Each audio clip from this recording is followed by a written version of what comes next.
This is the video that you've all been waiting for. Well, maybe not everyone. This is the day that I, and at least some of you, have been waiting for. I am finally going to unbox and install my Storch MAF Kit on my 1987 Porsche 944 Turbo. So stick around and see how I install it, if the car starts up, here goes nothing, and if it has any effect on my low vacuum or lean warm start issues.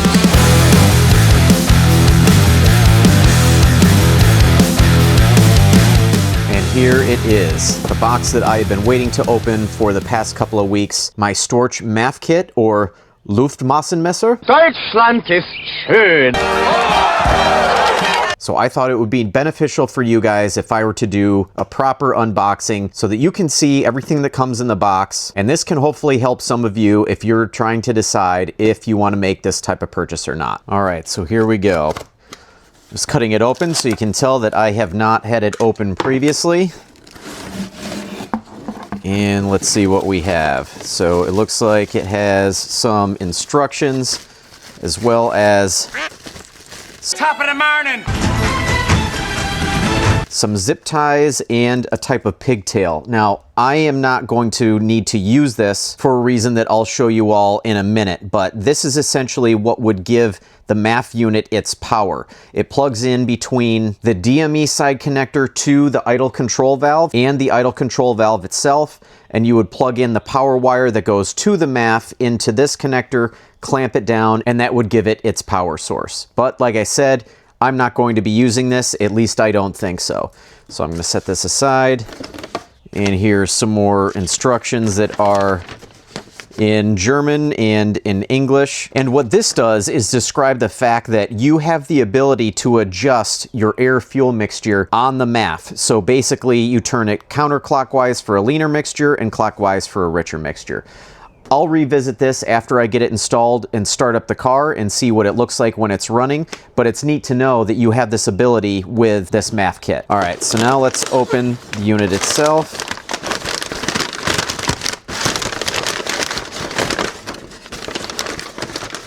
And here it is.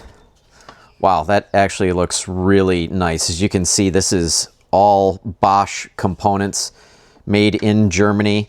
It looks like there is no gasket, so I will end up reusing the one that is currently kind of bonded to my old AFM. Hopefully I can get that off without destroying it. So this is definitely some sort of plastic, but it almost feels like a nylon type of plastic. And here you can see the connector that would basically be the same plug that goes from the DME harness to the AFM would plug in here.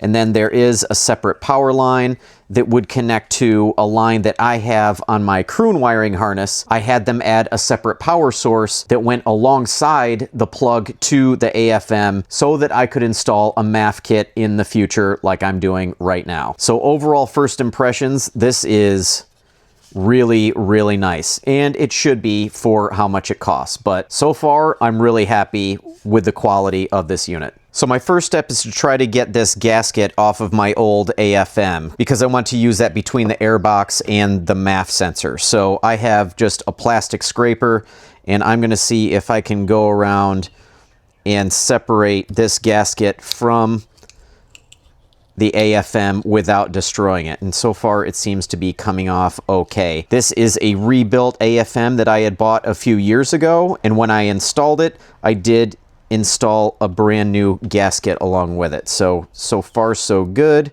I just have a little more to go, and there we go. My next step is to mount the AFM to the airbox, and I'm going to be reusing that gasket. So the gasket basically goes in this orientation, and there is also a mesh here that would prevent anything large from entering through the MAF into the air intake system, which is nice. But that being said, I'm still going to add a little bit of blue Loctite to the bolts just to make sure that they don't back out at all. I don't have the actual torque specs for the bolts. I'm just going to make sure they're good and tight without over tightening them. So let's get this installed, and then we're one step closer to getting this in the car.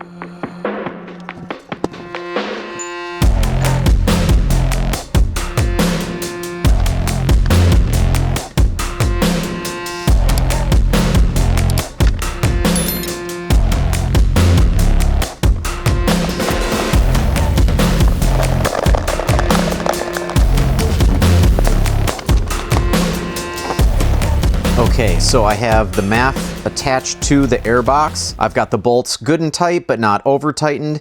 And just in case you wanted to see, the outlet is the same exact size as the AFM. And if it wasn't, that would be an issue because then I would have to have some sort of adapter. So remember this sheet that I pointed out earlier. This shows that there is a method to adjust your air-fuel ratio, and you do that by removing this screw up on top. So if I were to remove that, and it's not on tight, and it does have a little gasket on it, if you can see in there, there is a tiny Phillips head adjustment, and according to the instructions, you turn it counterclockwise to make it leaner, clockwise to make it richer. I'm gonna leave it alone, and we'll see what it looks like when I start up the car. So the next step is to get this in the car and then get the car put back together so we can start it up and see what happens.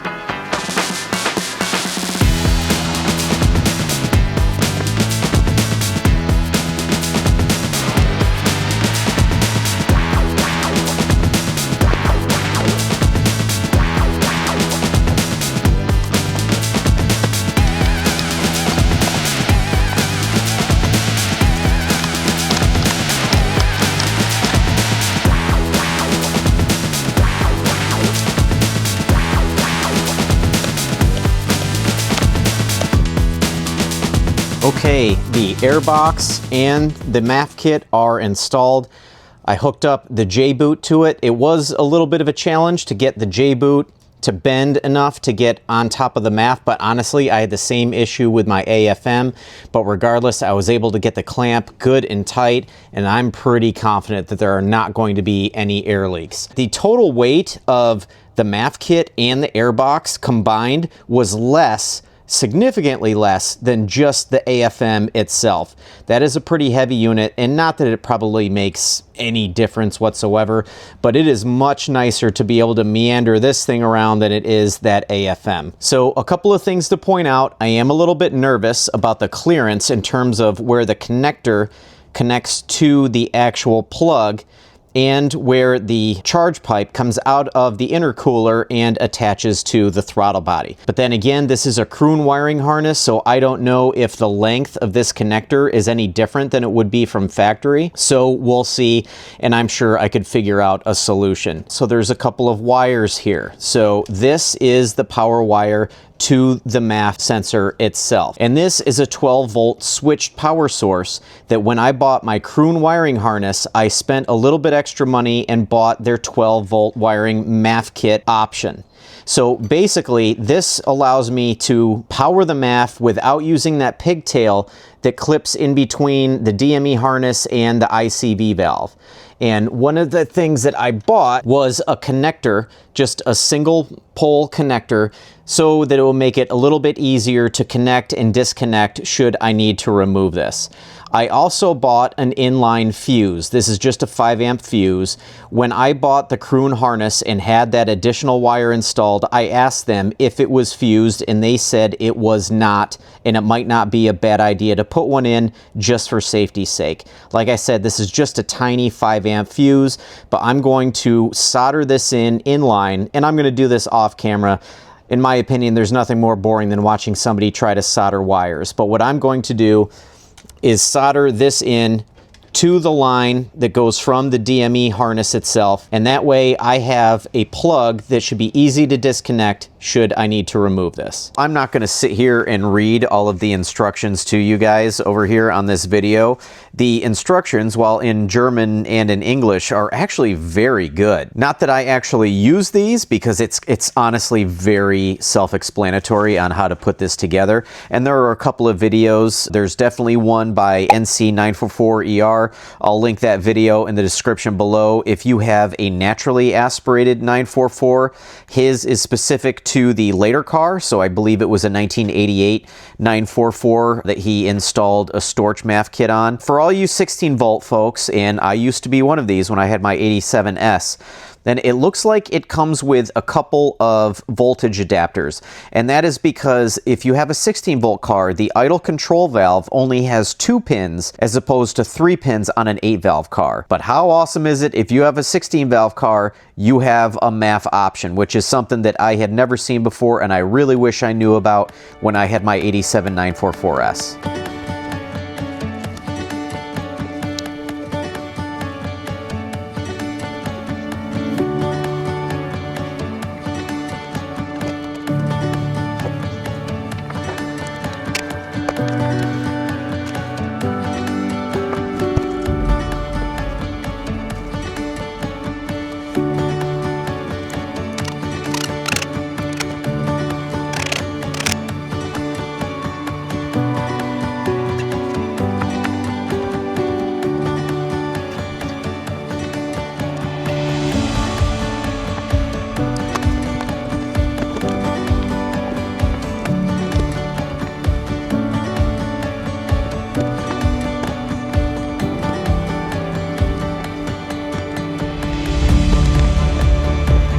I have the car back together again, so both the charge pipes, the top of the air box is back in.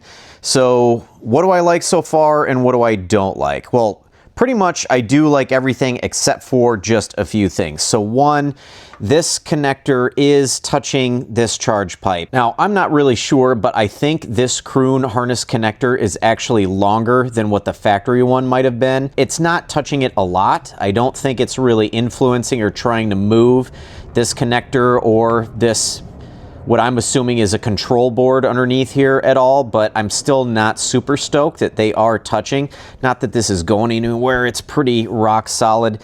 Another thing I'm not super crazy about is these wires now kind of flap underneath here. I might take a zip tie and kind of wrap it around here just to make sure it's a little bit more secure. I doubt it's a huge deal, but it's something that does seem a little bit annoying. But other than that, I'm really happy with how this turned out. I'm happy with how it looks. Honestly, it's definitely like an OEM plus look. If there was somebody who was not really knowledgeable about 944s or 944 turbos, they would not even realize that there is supposed to be an AFM in there and there's a MAF kit instead. It really looks good and I'm super happy. So basically everything is connected except for the cruise control cable, and I think we are ready to start this car up and see how it runs. And this was the point where being a 100% certified amateur was in full effect. The car started up fine. In fact, it idled fine. Well, it idled exactly the same as when I had the AFM in there, so it did not resolve any of my issues that I was experiencing previously. But what I didn't get was any video of it because I forgot to hit the record button. If I had a rubber hose, I would beat you. And to pile it on, I didn't even realize that I didn't hit the record button until I started doing additional work and additional testing on the car. So I wanted to isolate the AOS system from the car to see if that had any effect whatsoever on how the car idled or if it still had the lean condition or not. So I plugged both the J-boot and the AOS line, and that turned out to be a big mistake because then this happened.